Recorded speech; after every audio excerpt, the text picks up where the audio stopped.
You are looking at Julian's pronunciation guide, where we look at how to pronounce better some of the most mispronounced words in the world, like this other curious word. But how do you say what you're looking for today?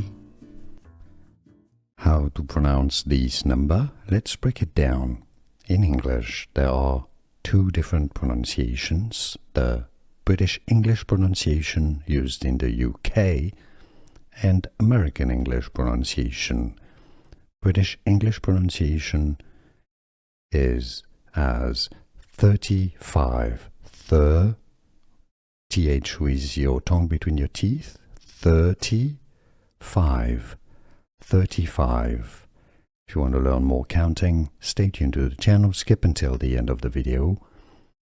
For American English pronunciation, US, 30, a flap T, that sounds like a D, 35, 35.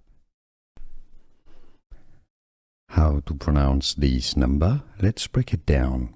In English, there are two different pronunciations: the British English pronunciation used in the UK and American English pronunciation. British English pronunciation is as 35, th with your tongue between your teeth, 35, 35.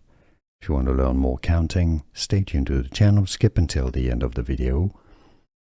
For American English pronunciation, US, 30, a flap T, that sounds like a D, 35, 35. Here are more videos on how to pronounce more confusing words and names too many mispronounced. Like this video if you found it useful. I appreciate your support. I'll see you soon and thanks for watching.